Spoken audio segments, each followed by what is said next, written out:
why do bad things happen to good people?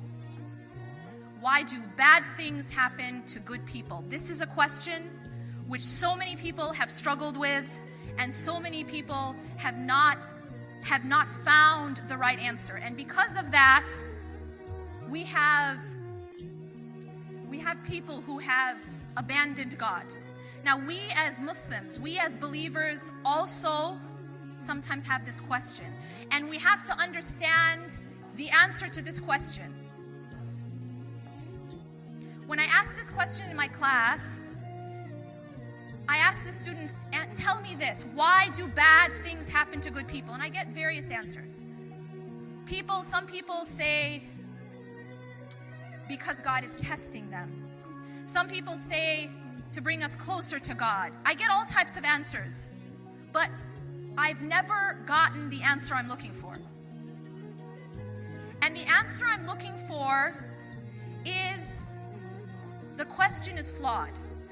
And the reason why the question is flawed is because bad things never happen to good people.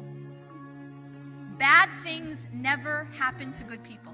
But then, you have this reaction when I say that but wait a minute.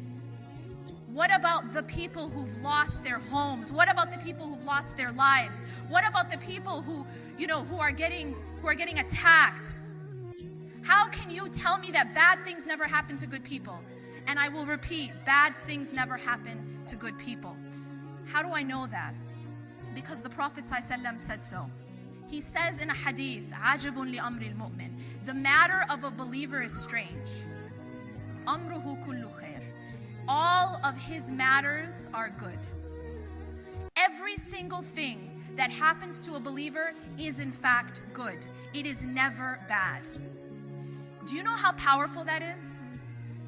That you can live in a state where no matter what happens to you, it's actually good.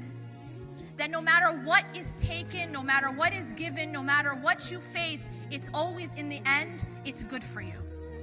That is something, and the Prophet ﷺ emphasizes in this hadith that this is only the case for a believer.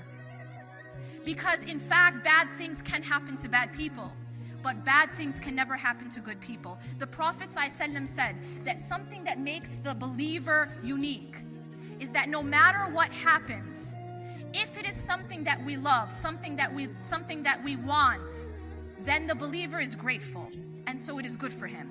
And if it is something that we do not want, something that is difficult, the believer is patient, so it is good for him.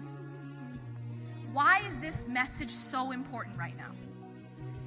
Because you see, the thing is, we live in a world called dunya, and one of the characteristics of dunya is that it is a place of tests. It is a place where we are given hardships and we are tested, and this is also very important to realize.